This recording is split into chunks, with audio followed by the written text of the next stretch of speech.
Hey Karoo. This video is about our trip to New Mexico that we took in early November. This trip ended up being a great microcosm of the traveling we've done in our Travado over the past 2.5 years or so. We start out with an anchor event, in this case Kate's wedding. We plot the shortest course down there and back, and then we start driving and see what happens. In this case, we ended up spending 2 nights in truck stops, 2 nights at an Army Corps campground, and 1 night in a friend's driveway. On a spur of the moment, we tacked on 200 extra miles to visit someone we hadn't seen in several years, and then we hightailed it home, and we arrived a day early.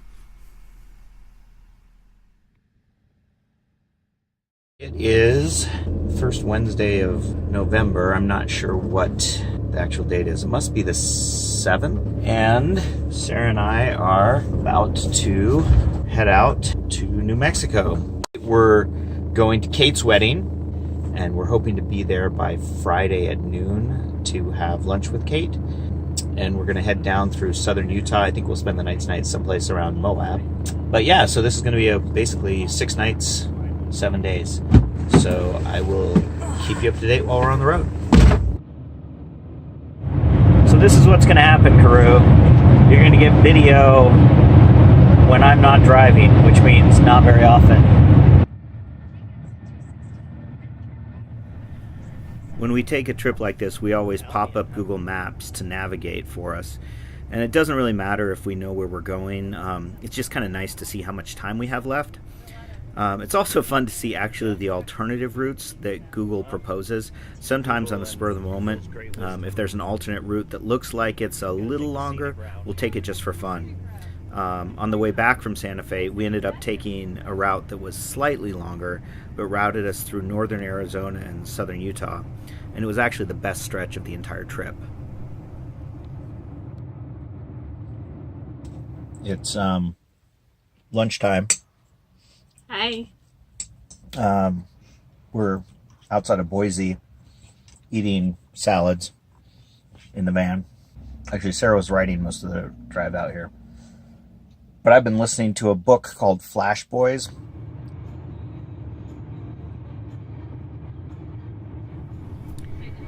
So the first day, we drove to Green River, Utah, and we slept in a truck stop.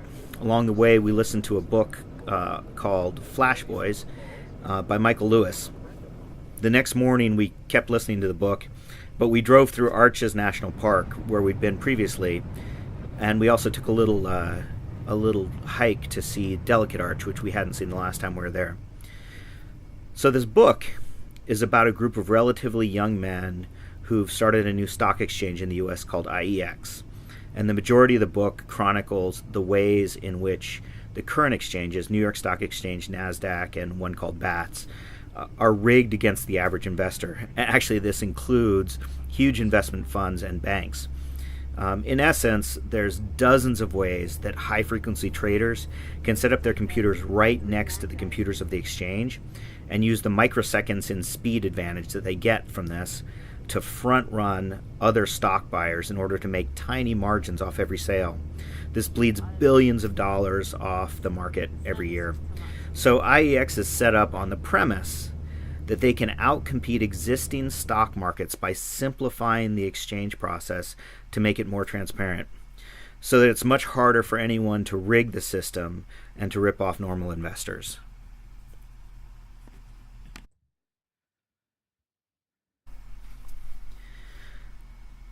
So as we leave Arches and head for Four Corners, Sarah and I are thinking about all the ways that these Wall Street guys, the poorest of whom are making hundreds of thousands of dollars a year, are ripping off the average investor. And you pull into Four Corners, and it's just this grubby little park in the desert with a dirt parking lot and a little square set up around the monument itself with vendor stalls.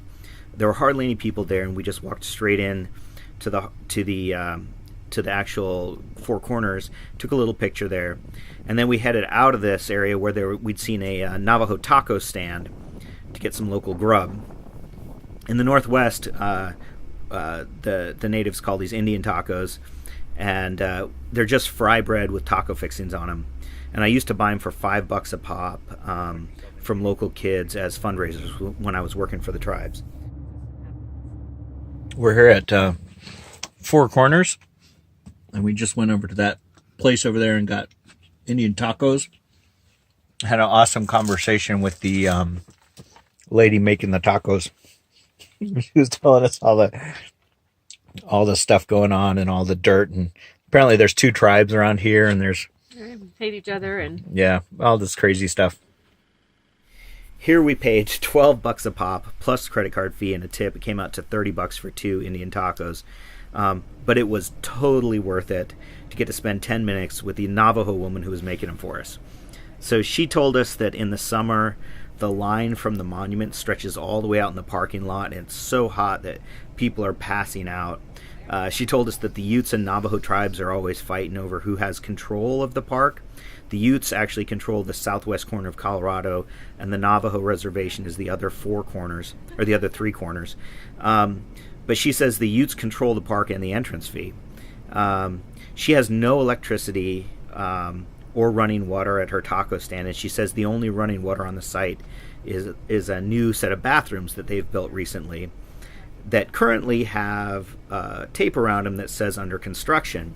And what she says is that when the contractors built it, and she blames the Utes for this, they screwed up the plumbing, and as soon as they turned on the water, the pipes burst in the ground under the structure. And so they're going to have to tear out all the concrete flooring in order to fix it. She reminded me so much of all these Native women who I've worked with over the years. And they're just amazing people. They get stuff done. They're super efficient. But they're super opinionated, and actually they love trafficking and gossip. And if you get on the wrong side of them, you're in huge trouble.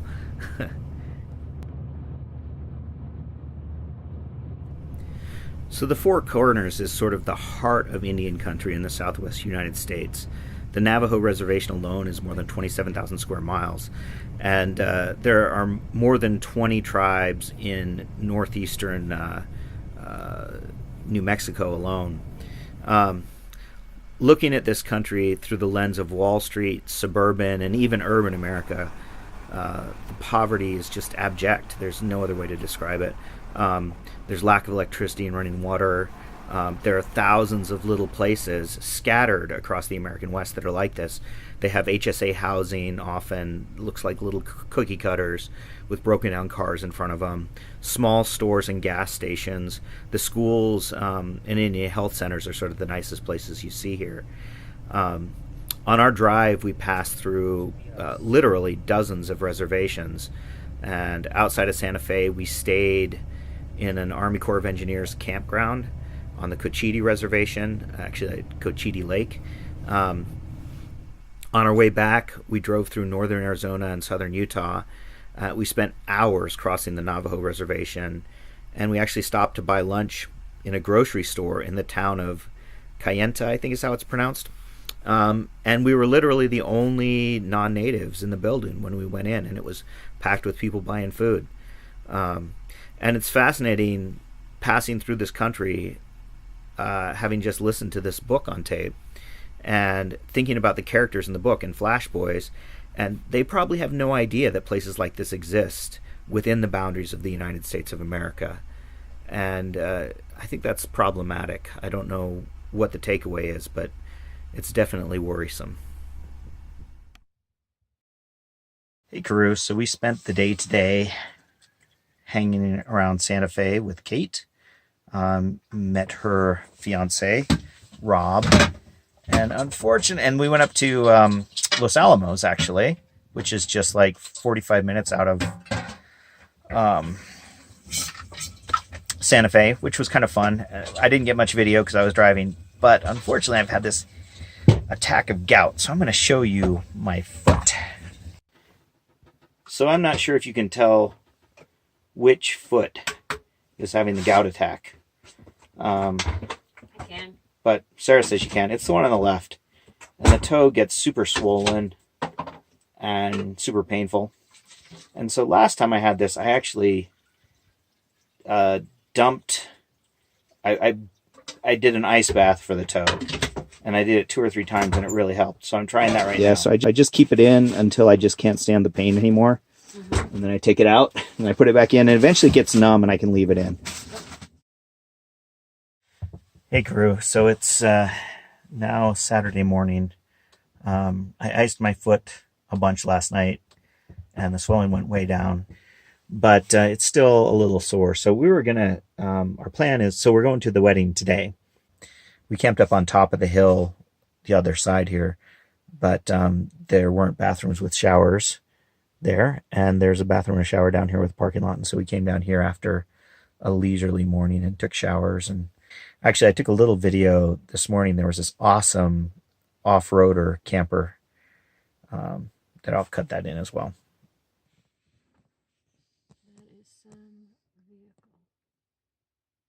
So Sarah's gonna go run use the bathroom here real quick, and then we're gonna head into Santa Fe. And we'll get into Santa Fe early, and then we'll get into Santa Fe and we'll change our clothes in the van.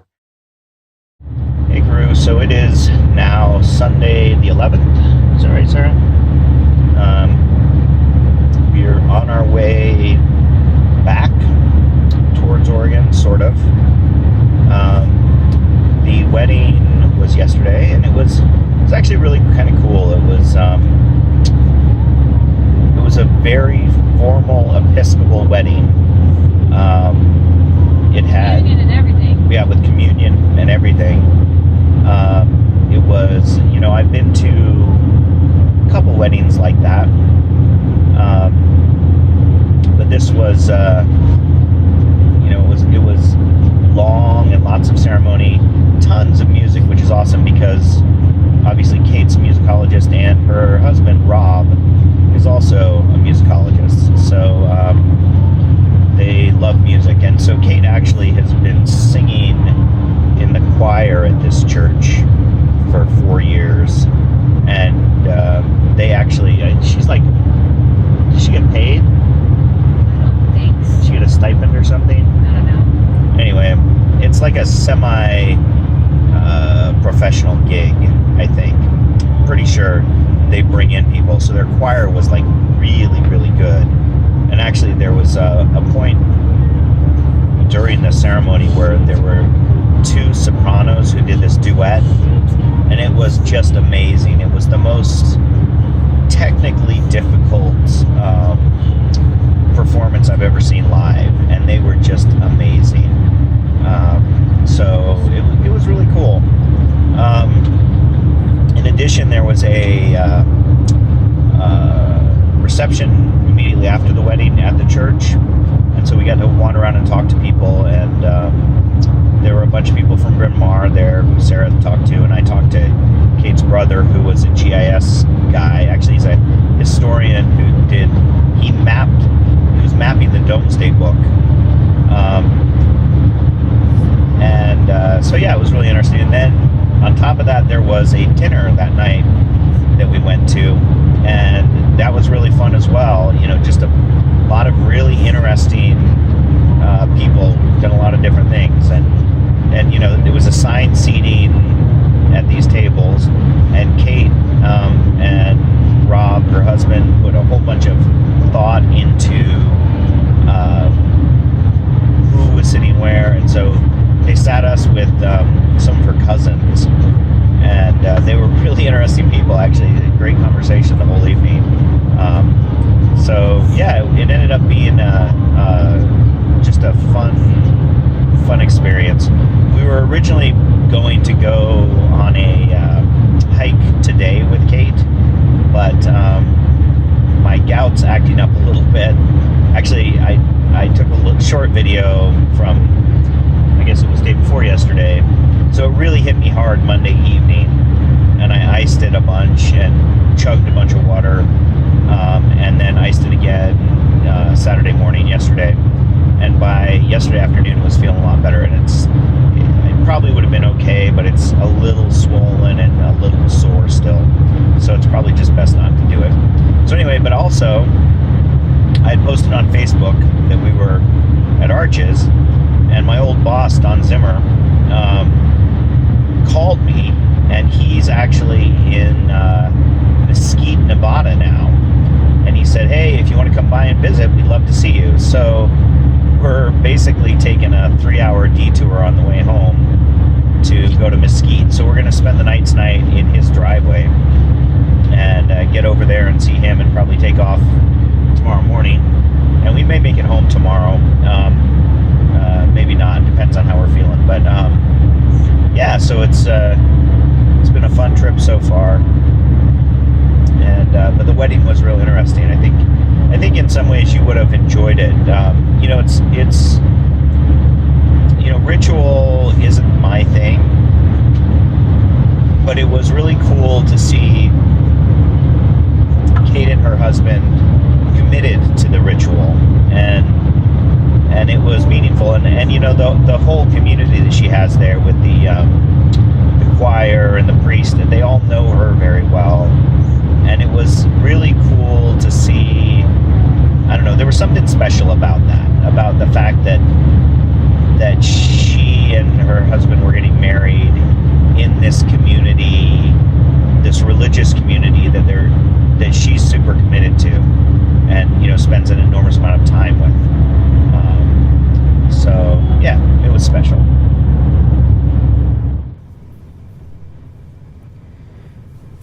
The scenery driving through northern Arizona and southern Utah is stunning. In a desolate, sort of haunting way. It's as beautiful as any landscape I've ever seen. And the landforms are just spectacular, as you'll see in a lot of this video. So in the late afternoon, this was Sunday, we came across a beautiful escarpment. It was in shades of kind of red and copper, and it was, that low sunlight of winter afternoons that has a red tinge to it as well. And the cliffs were just gleaming and beautiful. And the sign said we were coming into a town called Colorado City, which seemed appropriate with the red cliffs. But as we rolled through the outskirts of town, I noticed that there was something kind of weird about it. And at first I couldn't put my finger on it. Then I realized that the style of architecture was sort of different than anything we'd seen. There were lots of large two-story houses, the kind you might see in suburban America, with big porches, tall spike fences all over the place. The weird thing was that a lot of the houses seemed to be sort of half-finished. Many of them were missing any kind of siding at all, and a few of them were just empty shells. So I was driving, and I said to Sarah, look up Colorado City on your phone. And it turns out the community, which spans the Arizona-Utah border, is collectively known as Short Creek, and was founded by a polygamous Mormon sect called FLDS, or Fundamentalist LDS, in 1890. They had multiple run-ins with the federal government over the years, but most recently and most famous was in 2011, when their leader, Warren Jeffs, was arrested and convicted of child molestation and sentenced to a lifetime prison term. The community had been run as a commune, with the church controlling basically all of the resources, as far as I understand. It seems to have worked fairly well for a long time. Some of the people who left talk about having wonderful childhoods. Young men were assigned wives when they grew up, and then they were assigned lots of land where they were told to build a house and raise their families. And the community all worked together on this. But the church owned the land and controlled the local government, the police, and the schools. So when Jeffs took control of the church, he immediately started abusing his power, and he used his power to expel hundreds of men from the community. He began taking their wives and their children and either taking them for himself or redistributing them to other members of the community. The half-finished buildings apparently are a result of Jeffs deciding in 2005 that the money going to the buildings needed to stay in the church. And so he just stopped all building, kind of where it stood, and you can see the results of that now.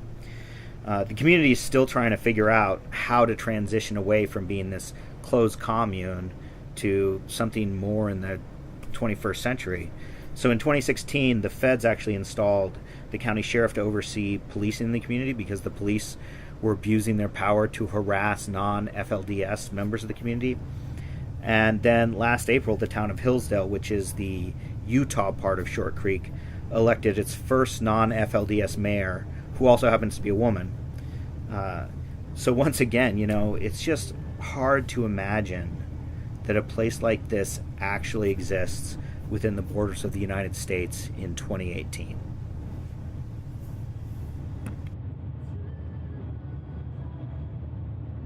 Good morning, crew. It's now Monday. It's Veterans Day, Monday the 12th. And I just thought I'd do a quick talk. Actually, it's funny. I'm sure you can hear the music in the background, and it's the same music that Sarah plays every time she drives. It's just like, I mean, it's actually reached a point where, it used to drive me crazy, and now I just don't hear it. Thank God. But